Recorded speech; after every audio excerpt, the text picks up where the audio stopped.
अध्ययन विषय के अंतर्गत हम इकाई 2 का अध्ययन कर रहे थे। इकाई 2 के अंतर्गत अध्याय 4 का हम अध्ययन कर रहे हैं। व्यवसायिक संगठन के जो विभिन्न स्वरूप हैं जिनमें हम पूर्व में अध्ययन कर चुके हैं। एकल स्वामित्व या एकल व्यवसाय, दूसरा था संयुक्त हिंदू परिवार के द्वारा किया जाने वाला व्यवसाय, तीसरा था साझेदारी, और अब हम यहाँ पर अध्ययन करेंगे सहकारी समितियों का। तो सहकारी समिति क्या होती है? जैसे सहकारी नाम से स्पष्ट है, सह मतलब साथ साथ, कार्य मतलब मिलकर कार्य करना। तो सहकारी समिति का यहाँ जो तात्पर्य कि साथ साथ मिलकर कार्य करना। और साथ ही हम कंपनी के भी कुछ अंश का हम यहाँ अध्ययन करेंगे।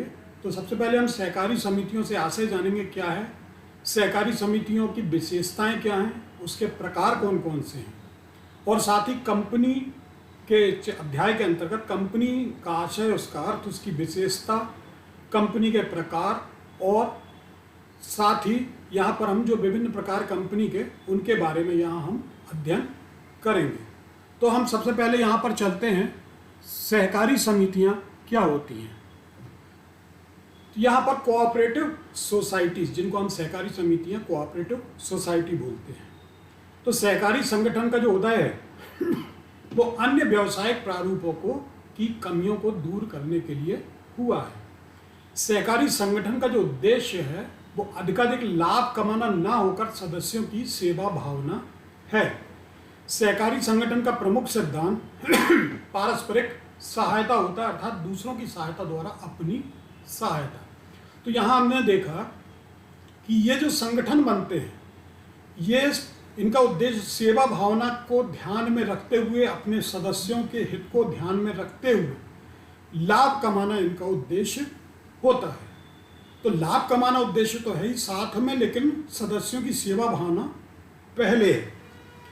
यहाँ जो अर्थ है, सहकारी समिति एक स्वैच्छिक संघ है, मतलब कुछ लोगों के द्वारा मिलकर बनाया हुआ एक इच्छानुसार संगठन है, जिसमें सीमित साधन वाले लोग आपस में मिलजुल कर समानता के आधार पर लाभ प्राप्ति हेतु नहीं, बल्कि सदस्यों की सेवा व सहायता के उद्देश्य से तथा प्रजातांत्रिक विधि से व्यवसायिक तथा आर्थिक क्रियाओं का संचालन करते हैं। तो यहाँ हमने जाना परिभाषा में कि एक प्रकार का क्या है, स्वैच्छिक संगठन है। स्वैच्छिक संगठन में जो लोग सदस्य हैं वो अपने साधनों से मिलजुल कर समानता के आधार पर लाभ प्राप्ति के लिए जो है आपस में सदस्यों की सहायता के लिए एक संगठन तैयार करते हैं, जिससे आर्थिक क्रियाओं का और व्यवसायिक क्रियाओं का ये संचालन करते हैं। अब यहाँ जो इसमें सदस्यों की संख्या है, सहकारी समिति का जब हम गठन करते हैं तो कम से कम इसके लिए हमें 10 सदस्यों की आवश्यकता होती है। सहकारी समिति का भारतीय सहकारी समिति अधिनियम 1912, ये ध्यान रखें आप, भारतीय सहकारी समिति अधिनियम 1912 के अंतर्गत पंजीकरण अनिवार्य है। यहाँ पर सहकारी समिति की जो पूंजी होती है वो अंशों में विभक्त होती है, जो सदस्यों द्वारा जुटाई होती है। अंश से यहाँ पर तात्पर्य कि एक भाग या एक हिस्सा, अर्थात सहकारी समिति की जो कुल पूंजी है उसको विभिन्न छोटे छोटे भागों में बांटा जाता है, और ये प्रत्येक भाग जो है सदस्यों के द्वारा इसको पूरा किया जाता है। साथ ही ये राज्य या केंद्रीय सरकारी बैंकों से ऋण के रूप में भी अतिरिक्त संसाधन प्राप्त कर सकती है। तो सहकारी समिति जब यहाँ पर रजिस्टर्ड हो जाती है तो सहकारी समिति के सदस्यों के द्वारा जो पूंजी लगाई जाती है उसके साथ साथ ये लोग जो हैं राज्य या केंद्रीय सरकारी बैंकों से भी ऋण के रूप में अतिरिक्त संसाधन प्राप्त कर सकते हैं। तो यहाँ हमने ये जाना कि सहकारी समितियाँ क्या हैं। आगे हम देखेंगे सहकारी समिति की विशेषता क्या है या लक्षण क्या है। तो पहला है स्वैच्छिक सदस्यता। जो अभी मैंने बताया कि सहकारी समिति की सदस्यता जो होती है कैसी होती है, स्वैच्छिक होती है। इसका अर्थ ये है प्रत्येक व्यक्ति अपनी इच्छा से इसका सदस्य बन सकता है और अपनी इच्छा से ही स्वतंत्रता पूर्वक उसे छोड़ भी सकता है। तो यह स्वैच्छिक, इच्छानुसार सदस्य बन सकता है। दूसरा है समान मताधिकार। सहकारी समिति में एक व्यक्ति एक मत का सिद्धांत अपनाया जाता है। एक सदस्य के पास एक ही मत होता है, चाहे उसके पास कितने भी अंश हों। इस प्रकार सहकारी समिति सभी सदस्यों की समानता को मानती है।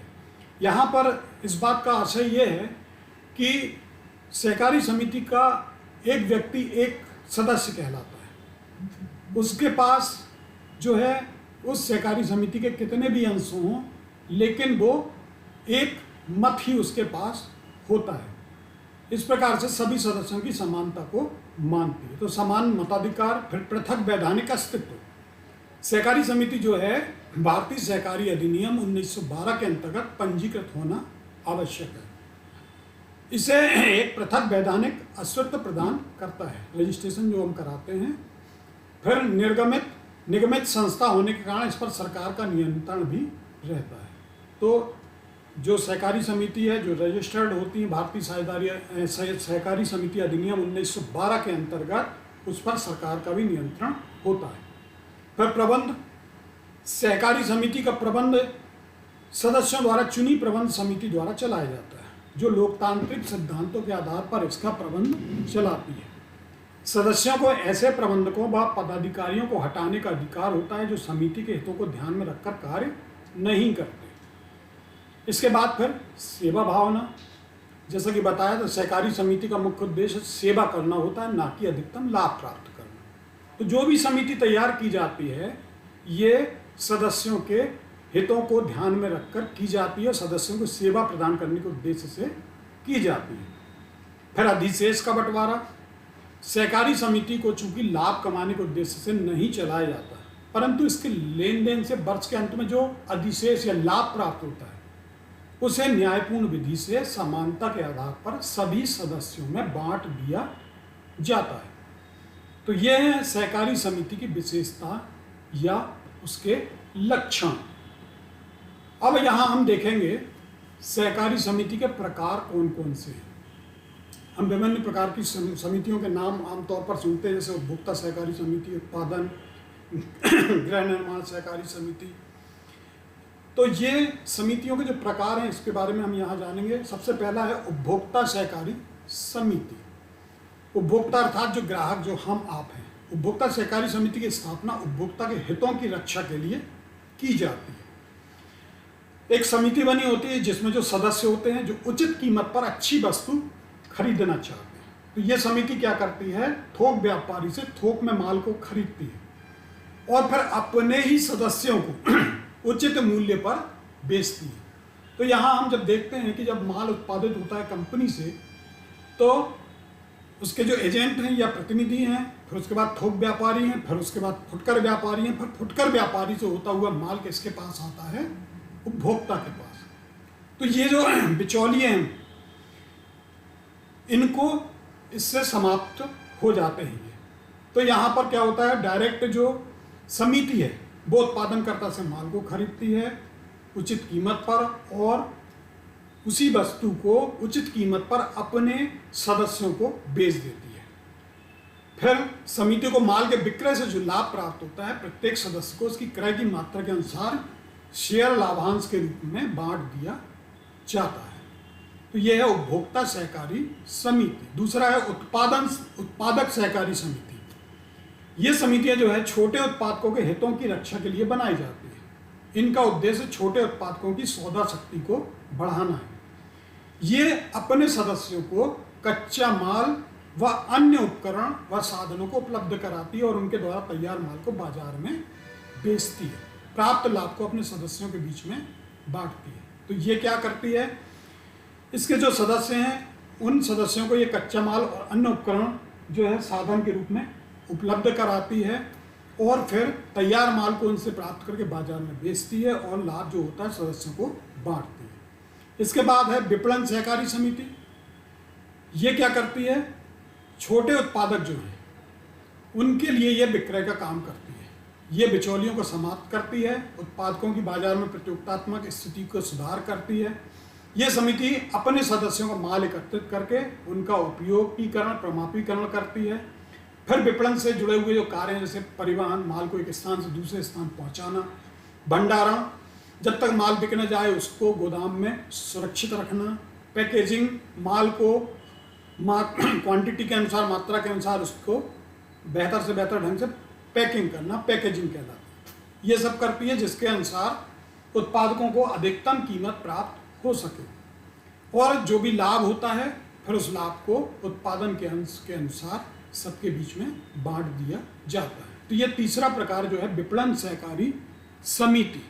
फिर चौथा प्रकार है सरकारी गृह निर्माण समिति। अब यहाँ पर गृह निर्माण मतलब घर, मकान। ये क्या करती है? ये सहकारी समिति जो होती है ऐसे व्यक्ति द्वारा की जाती है जो अकेले गृह निर्माण की समस्या का समाधान नहीं कर सकते।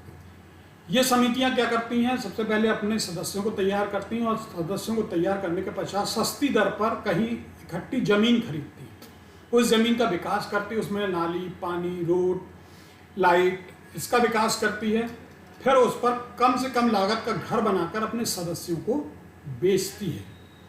तो सरकारी गृह निर्माण समिति के माध्यम से जो है सदस्यों को सस्ती दर पर जमीन प्राप्त हो जाती है, साथ ही सरकार से अनेक सुविधाएं जैसे नीची ब्याज दर पर ऋण प्राप्त हो जाता है, स्टाम्प व पंजीकरण शुल्क में भी काफ़ी छूट इन्हें प्राप्त होती है। इस प्रकार सदस्यों को कम लागत पर मकान प्राप्त हो जाते हैं तथा इन्हें वो किस्तों में भुगतान करते हैं। तो यह है सरकारी गृह निर्माण समिति।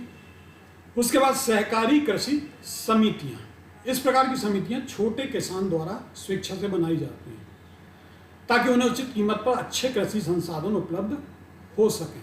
आमतौर पर किसानों को जो है कृषि संसाधन बेहतर से बेहतर प्राप्त नहीं हो पाते। इसके लिए वो क्या करते हैं कि अपनी समिति बनाते हैं और समिति के माध्यम से जो कृषि संसाधन है उनको खरीदते हैं। तो इसमें सदस्य सामूहिक रूप से मिलजुल कर कृषि कार्य करते हैं। इसका उद्देश्य बड़े पैमाने की खेती के लाभ प्राप्त करना और उत्पादकता बढ़ाना है। ये समितियां जो हैं सदस्यों को सिंचाई, श्रेष्ठ किस्म के बीज, खाद, बेहतर से बेहतर टेक्निकल औजार, कीटनाशक दवाएं आदि सुविधा उपलब्ध कराती हैं, जिससे कृषकों की उत्पादकता वृद्धि होती है। साथ ही ये लोग मिलकर जो है बड़ी जोत बनाकर उसमें कृषि कार्य करते हैं, तो छोटी छोटी जोतों की समस्या भी हल हो जाती है। फिर है सहकारी साख समिति। सहकारी साख समिति मतलब ऋण समिति। इसका गठन जो है सदस्यों को अपेक्षाकृत कम ब्याज की दर पर उचित शर्त पर ऋण उपलब्ध कराना है। जो छोटे लोग हैं उनको यदि बैंक से या अन्य स्थानों से अधिक ब्याज पर ऋण प्राप्त होता है, ऐसी स्थिति में सहकारी साख समितियां जो हैं अपने सदस्यों को कम से कम ब्याज दर पर ऋण उपलब्ध कराती हैं। इन समितियों का जो उद्देश्य वो क्या है? महाजनों से मुक्ति दिलाना, जो अधिक ब्याज दर पर उन्हें ऋण प्रदान करते हैं। इसमें सदस्य लोग क्या करते हैं? अपनी अंशदान तथा सरकारी अनुदान से समिति की जो पूंजी एकत्रित होती है उससे ये ऋण प्राप्त करते हैं। इस ऋण पर ब्याज की दर क्या होती है? अपेक्षाकृत नीची होती है। इस प्रकार ये समितियां जो है गरीब सदस्यों की संख्या की साख को आवश्यकताओं को पूरा करती है। अर्थात जो सदस्य अधिक ब्याज पर पूंजी को प्राप्त नहीं कर पाते उन्हें कम से कम ब्याज दर पर यहाँ पर सहकारी साख समिति के माध्यम से ऋण उपलब्ध कराया जाता है। तो ये अभी हमने जाना यहाँ पर सहकारी समितियों के प्रकार के बारे में। अब हमारा जो पांचवा बिंदु व्यवसायिक संगठन के स्वरूप के अंतर्गत, जैसा कि बताया था, पहला स्वरूप हमने अध्ययन किया था एकल स्वामित्व वाले व्यवसाय, दूसरा संयुक्त हिंदू परिवार वाले व्यवसाय, तीसरा हमने अध्ययन किया था साझेदारी, और चौथा सहकारी समितियां जो अभी हमने अध्ययन किया। अब पांचवा बिंदु जो इसमें आता है वो है कंपनी। कंपनी क्या है? कंपनी के बारे में यहाँ पर हम जानेंगे। तो जैसा कि हमने एकल स्वामित्व में देखा था, साझेदारी में देखा था, सहकारी संगठन में देखा, वहाँ पर पूंजी की सीमितता होती है। जैसे एकल स्वामित्व में एक अकेला व्यक्ति पूंजी लगाने वाला होता है। साझेदार में हमने देखा कम से कम 2 या अधिक से अधिक 20 और बैंकिंग व्यवसाय की दशा में 10 सदस्य हो सकते हैं। ये लोग आपस में मिलकर जो है पूंजी लगाते हैं। इसी प्रकार से सहकारी समिति में देखा हमने कि अधिकतम जो है इसमें गठन हेतु कम से कम 10 सदस्य हो सकते हैं। तो यहाँ पर चूंकि सदस्य संख्या सीमित होने के कारण पूंजी की कमी होती है। पूंजी की कमी के साथ साथ सीमित प्रबंध की योग्यता भी होती है। तो इस स्थिति में एक व्यवसाय में पूंजी की कमी व सीमित प्रबंध की योग्यता के कारण एकल स्वामित्व साझेदार सहकारी संगठन बड़े पैमाने पर व्यवसाय करने में सक्षम नहीं हो पाते। तो इस समस्या को दूर करने के लिए किसका जन्म हुआ? कंपनी का। कंपनी अधिनियम 1956 के अंतर्गत जो है कंपनी की स्थापना की जाती है। कंपनी का जो अर्थ है यहाँ हम देखेंगे, कंपनी लाभोपार्जन हेतु व्यक्तियों का ऐच्छिक संघ है जिसमें पूंजी हस्तांतरण योग्य अंशों में विभाजित होती है।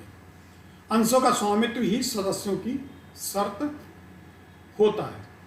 तो यहाँ पर लाभ कमाने के लिए व्यक्तियों का एक ऐच्छिक संगठन है।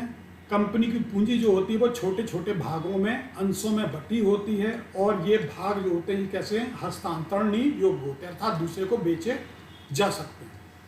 अंशों का जिसके पास अंश हैं वही उसका क्या होगा, स्वामी कहलाएगा। तो अंशों का स्वामित्व ही सदस्यता की शर्त है। फिर किम्बाल ने कहा है, निगम प्रकृति से एक कृत्रिम व्यक्ति है जिसे किसी विशिष्ट उद्देश्य के लिए कानूनी अधिनियम द्वारा सृजित या अधिकृत किया जाता है। तो यहाँ पर निगम क्या प्रकृति से क्या है, एक कृत्रिम व्यक्ति है जो किसी विशिष्ट उद्देश्य के लिए कानूनी अधिनियम द्वारा बनाया गया है। फिर न्यायाधीश जेम्स ने कहा है, कंपनी का आशय किसी समान उद्देश्य के लिए निर्मित व्यक्तियों के संघ से है। तो यहाँ पर कंपनी का जो आशय है किसी समान उद्देश्य के लिए निर्मित व्यक्तियों के संघ से है। फिर न्यायाधीश मार्शल ने कहा है, कंपनी एक कृत्रिम व्यक्ति है जो एक अदृश्य तथा अमूर्त है तथा जिसका अस्तित्व केवल वैधानिक होता है। फिर भारतीय कंपनी अधिनियम 2013 के अनुसार कंपनी का आशय एक ऐसी कंपनी से जिसका निर्माण या पंजीकरण इस अधिनियम या इसके पूर्व के कंपनी अधिनियम के द्वारा अंतर्गत किया गया है। तो वास्तव में क्या है, कंपनी का आशय व्यक्तियों के एक ऐच्छिक संगठन से है जिसका निर्माण लाभ प्राप्ति हेतु कानून के अंतर्गत किया जाता है। इसमें पूंजी प्रदान करने वाले व्यक्तियों अथवा स्वामियों के दायित्व सीमित होते हैं। कंपनी का अस्तित्व जो होता है वैधानिक होता है और एक कृत्रिम व्यक्ति के रूप में सार्वमुद्रक कॉमन सील के अंतर्गत संचालित होती है। इसकी पूंजी हस्तांतरणीय अंशों में विभक्त होती है। कंपनी किसी भी व्यक्ति पर, कोई भी व्यक्ति कंपनी पर मुकदमा चला सकता है। तो यहाँ हमने जाना कि कंपनी क्या है, कंपनी एक कृत्रिम व्यक्ति है। कंपनी की पूंजी जो है वो छोटे छोटे अंशों में बटी होती है। ये अंश क्या होते हैं, पूंजी के भाग होते हैं और ये अंश हस्तांतरणीय होते हैं, अर्थात जो कंपनी का सदस्य है वो अपना हिस्सा, अपना भाग, अपने अंश किसी दूसरे को बेच सकता है। तो इस प्रकार का जो संगठन कहलाता है वो कहलाता है कंपनी। अब आगे हम जानेंगे कि कंपनी की विशेषताएं क्या क्या हैं, किसको हम कंपनी कहेंगे। तो जैसे कि सबसे पहली बात जो बताई थी कि कृत्रिम व्यक्ति, जिस प्रकार एक व्यक्ति जैसे हम आप हैं जो है मूल व्यक्ति कहलाते, उसी प्रकार से यहाँ पर एक कृत्रिम व्यक्ति अर्थात एक व्यक्ति के रूप में कंपनी कार्य करती है। चूंकि कंपनी की स्थापना जो है कानून द्वारा होती है और इसका एक पृथक अस्तित्व होता है। पृथक अस्तित्व इसलिए कि जिनके द्वारा कंपनी की स्थापना की जाती है, यदि वो लोग नहीं भी रहते, उनके स्थान पर दूसरे आ जाते हैं तो भी कंपनी चलती रहती है, इसलिए यह पृथक अस्तित्व है। इसे एक कृत्रिम व्यक्ति माना गया है। व्यवसाय में इसे वह सब अधिकार प्राप्त होते हैं जो एक प्राकृतिक व्यक्ति को प्राप्त होते हैं। जैसे कि एक व्यक्ति किसी से अनुबंध कर सकता है, उसका अपना नाम होता है, उसकी अपनी संपत्ति होती, किसी से रुपया उधार ले सकता है, अनुबंध कर सकता है, मुकदमा चला सकता है। ठीक उसी प्रकार से यहाँ पर कंपनी भी जो है वो ये कार्य कर सकती है, परंतु प्राकृतिक व्यक्ति की तरह वह साझेदारी में भाग नहीं ले सकता, कोई पेशा नहीं कर सकता, व्यवहार नहीं कर सकता, जेल में बंद नहीं हो सकता इत्यादि। तो इसलिए चूंकि ये व्यक्ति के सामान्य व्यक्ति के समान अनुबंध तो कर सकती है, तो ये एक कृत्रिम व्यक्ति कहलाती है। तो ये पहला बिंदु था। दूसरा है पृथक वैधानिक अस्तित्व, अर्थात ये कृत्रिम व्यक्ति के रूप में कंपनी का पृथक वैधानिक अस्तित्व होता है। इसका अस्तित्व जो है मालिक व अंशधारियों से एकदम भिन्न होता है। इसकी परिसंपत्तियां व दायित्व इसके स्वामियों से पृथक एवं भिन्न होते हैं। कानून में व्यवसाय तथा अंशधारियों को एक समान नहीं माना जाता। फिर है शाश्वत उत्तराधिकार।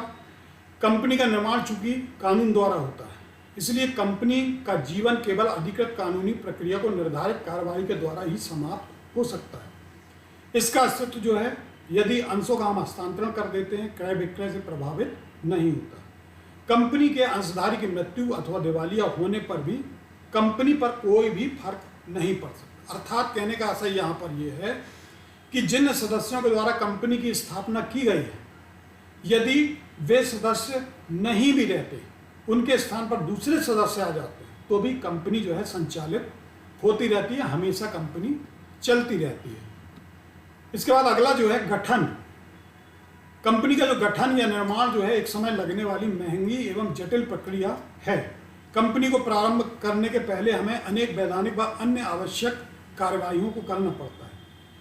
तो जो बताया था मैंने, एक कंपनी का भारतीय कंपनी अधिनियम 1956 के अंतर्गत पंजीकरण अनिवार्य होता है। यहाँ पर जो है कंपनी अधिनियम 1956 के अंतर्गत कंपनी का हमें पंजीयन करना होता है।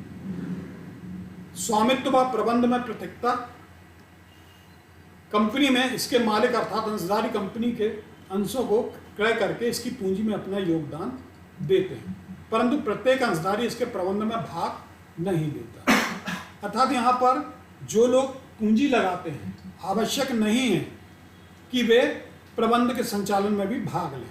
कंपनी के प्रबंध का कार्य अंशधारियों द्वारा चुने गए प्रतिनिधि, जिन्हें हम संचालक कहते हैं, द्वारा संपन्न होता है।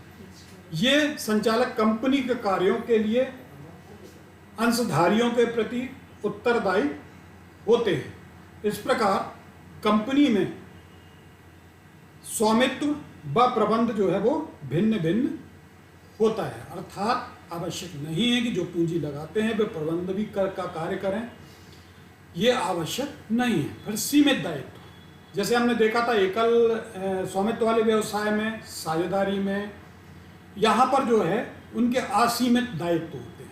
लेकिन यहाँ पर जो होते हैं कंपनी के जो सदस्य होते हैं, उनके दायित्व कैसे होते हैं? सीमित होते हैं।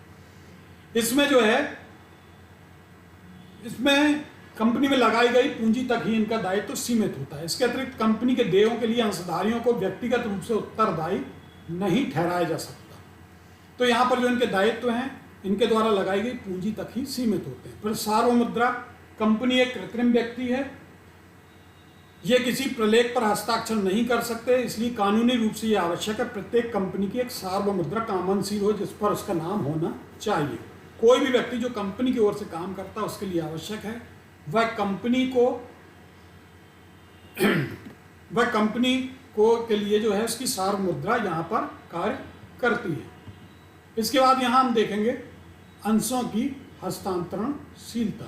कंपनी की जो पूंजी होती है वो विभिन्न अंशों में विभाजित होती है और इन अंशों का क्रय विक्रय या हस्तांतरण बिना किसी रोक टोक के स्वतंत्रता के साथ किया जा सकता है। तो अंशों की हस्तांतरणशीलता अर्थात जो कंपनी की पूंजी के जो अंश हैं, पूंजी अंश जो हैं, उनको उनका क्रय विक्रय हस्तांतरण जो है सदस्य के द्वारा किसी को भी किया जा सकता है। फिर निर्दिष्ट कार्यक्षेत्र। कंपनी का जो निर्माण है किसी उद्देश्य से किया जा रहा है, उसका कार्यक्षेत्र क्या होगा आदि बातें पार्षद सीमा नियम में लिखी होती है।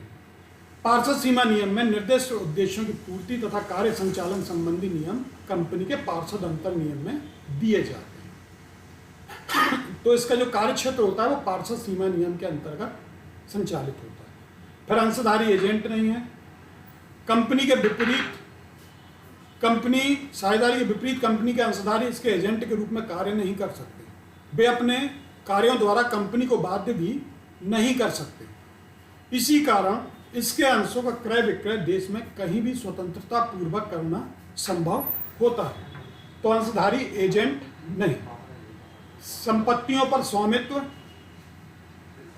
यहाँ पर जो है अंशधारी कंपनी के मालिक अवश्य होते हैं, परंतु वे किसी समय कंपनी की संपत्ति पर कोई अधिकार नहीं रखते। कंपनी का संपत्तियों पर स्वामित्व केवल कंपनी का होता है। तो यहाँ पर जो संपत्ति पर स्वामित्व है, अंशधारी चूंकि कंपनी के मालिक जरूर होते हैं, परंतु ये कंपनी की संपत्ति पर अधिकार नहीं रखते। जो संपत्ति का जो स्वामी है वो केवल कंपनी ही होती है। फिर समापन विधि द्वारा इसकी जो स्थापना तथा समामेलन की भांति इसका समापन भी भारतीय कंपनी अधिनियम में वर्णित विधियों द्वारा ही संभव होता है। तो यहाँ पर हमने ये जाना कि कंपनी की जो विशेषताएं हैं वो कौन कौन सी हैं। कृत्रिम व्यक्ति कहलाता है, पृथक वैधानिक अस्तित्व है, शाश्वत उत्तराधिकार है, गठन किस प्रकार से होता है इसका, फिर स्वामित्व तथा प्रबंध में पृथकता, सीमित दायित्व हो गए, सार्वमुद्रा, अंशों की हस्तांतरणशीलता, कार्य क्षेत्र निर्दिष्ट होता है, अंशधारी एजेंट नहीं है, संपत्तियों पर स्वामित्व की स्थिति क्या है और समापन इसका किस प्रकार होता है। तो ये हमने जानी यहाँ पर कंपनी की विशेषताएं। यहाँ पर कुछ अभ्यास के प्रश्न दिए हैं। सहकारी समिति से आप क्या समझते हैं, समझाइए। प्रश्न 2 है सहकारी समिति की विशेषताओं को लिखिए। प्रश्न 3 है सहकारी समिति के कौन कौन से प्रकार हैं, उन्हें विस्तार से समझाइए। चौथा, कंपनी से क्या है उसकी